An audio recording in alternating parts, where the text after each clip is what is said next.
Sadie.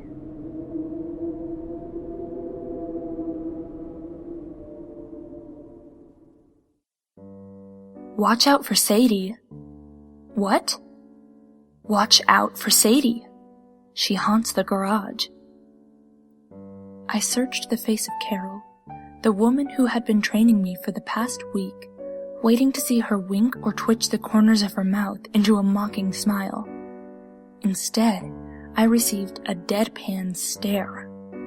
Apparently, this was serious business. I don't believe in ghosts, I said. Say what you want, but don't let the doors shut on you. We've had some nasty incidents in that area, and we don't fool around in here. She sighed. Oh, never mind. It looks like I'll just have to come with you. I can't trust you to take this seriously. Somewhat nonplussed, I followed Carol down the hall to the garage. In reality, it was where the office supplies were kept, but it had been a garage once upon a time in the building's past, so the name stuck. Or so Carol told me. I had applied for the open sales position at the company about a month ago. Just around the time I had given up hope, the HR department had called me back, saying that they wanted an interview. I knew absolutely nothing about the hair products they wanted me to sell, but I was desperate for any kind of occupation at that point. My first job out of college had been for a big-name grocery chain, making sure that certain items were coded correctly. But when the grocery store needed to make cuts, I was one of the first people to go. Carol had been extremely friendly to me from the start. The company was housed in a large old building with the previously mentioned garage attached. The staff was comprised largely of women, most of them beautiful and stylish, with a few male employees speckled here and there. Unfortunately, with the exception of Carol, many of the other employees seemed offended in some way by my casual appearance. In the past, I had never been the type of girl to worry about brushing my hair or putting on lipstick. I did make an effort for my new line of work, however, and I pulled my hair into a neat ponytail to appeal to my peers. However, my lack of face paint or glitzy ornamentation deterred most of them from approaching me. Carol, of course, being a free spirit of sorts, as well as my trainer, did everything she could to raise my spirits. She batted her sooty eyelashes and pursed her lips in dismay when I told her of my fears of being permanently ostracized. Don't you think about those silly girls for a minute, hun. You are here for a reason, and you can go places. Well, she was confident about my potential anyway, but she didn't take any nonsense. As she marched down the long hall in her startlingly pointed stilettos, I couldn't help but notice that she was glancing back at me and tossing her head in a way that meant something was irritating her. You don't have to come, I said. I don't want you getting hurt, Carol insisted. We arrived at the turn that would take us to the garage. At the end of the shorter hallway was a set of heavy steel doors. They swung inward, revealing rather ordinary, if not dreary-looking cement flooring and walls. On the other side of the room was the door that would have opened to let cars or trucks in, and it seemed to have been bolted down permanently. Shelves lined the walls, and I took a quick mental inventory of where things were stored should I need to come back later. Meanwhile, Carol kicked a doorstop underneath the door to keep it from closing.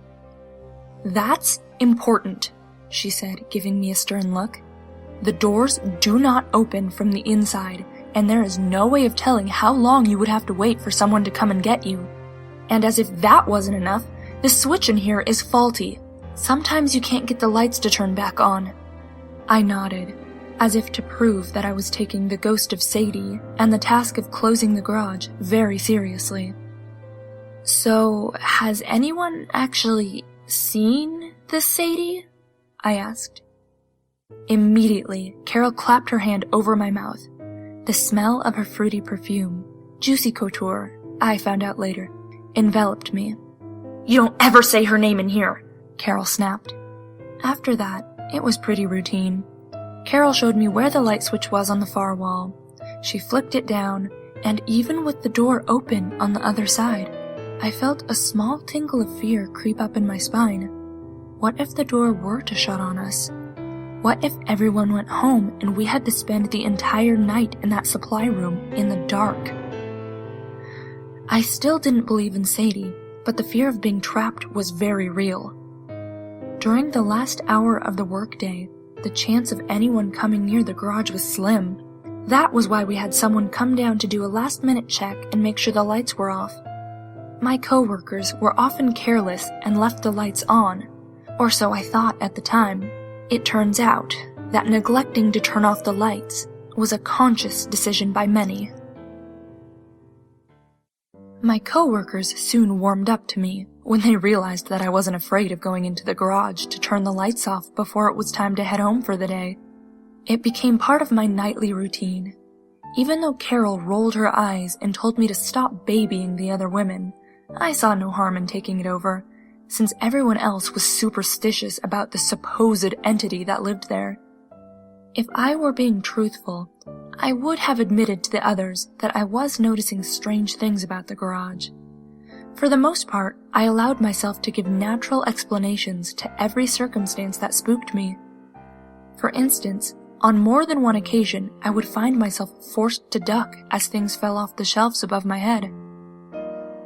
I told my supervisor, who lectured my coworkers about putting supplies back in an orderly fashion, but they didn't seem keen on heeding her orders. I also noticed in the mornings, when I went to turn the light on in the garage, that sometimes I had to flick the switch up and down a few times. It was almost as if it didn't want to turn back on. A silly thought.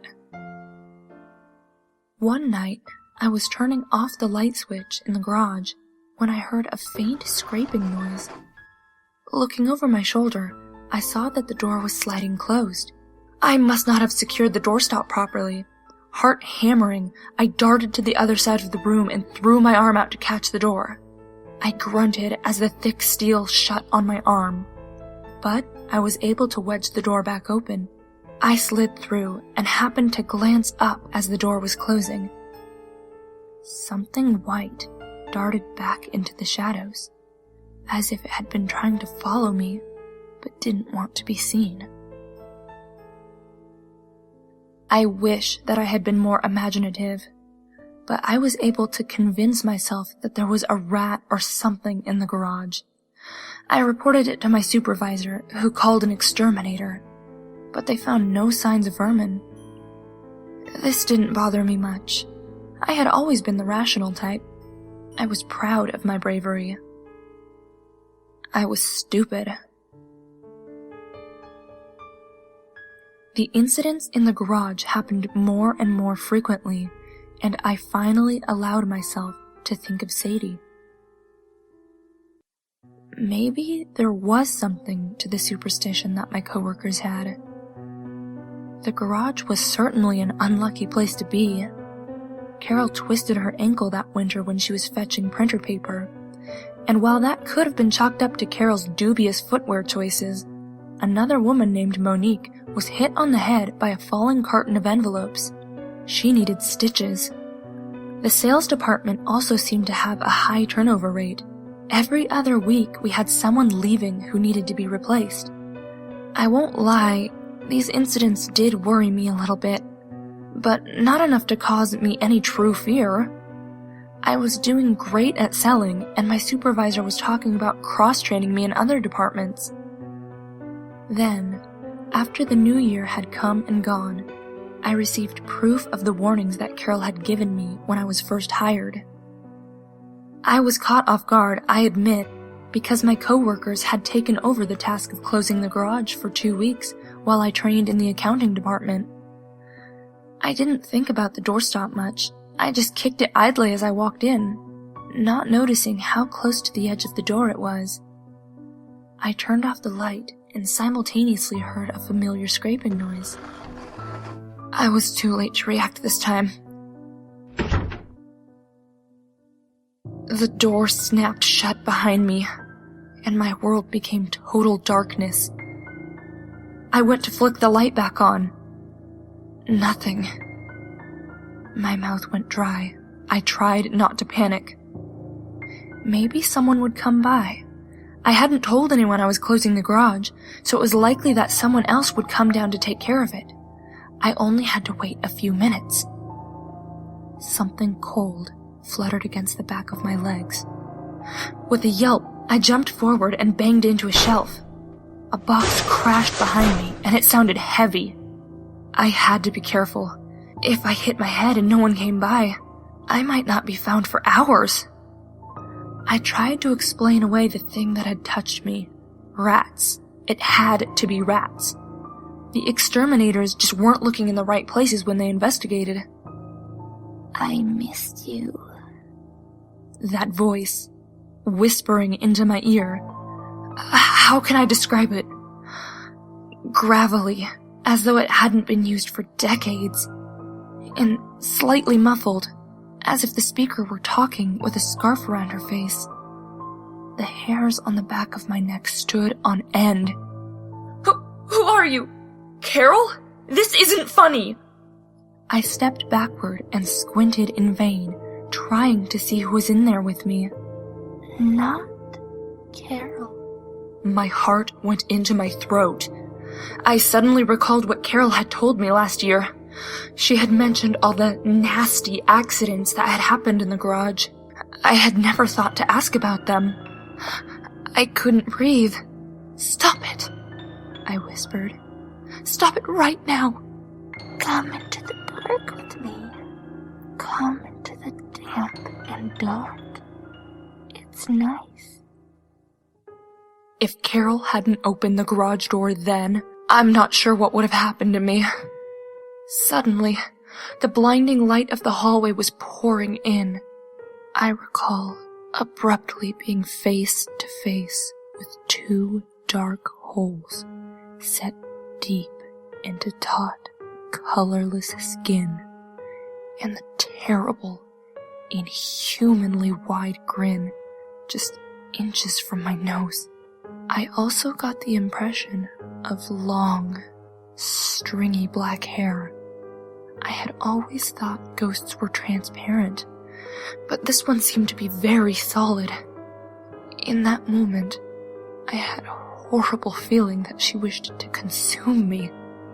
But Carol had the back of my shirt in her fist, and even as Sadie lunged, jaws snapping with a horrifying clacking noise, Carol dragged me out of that hellish place.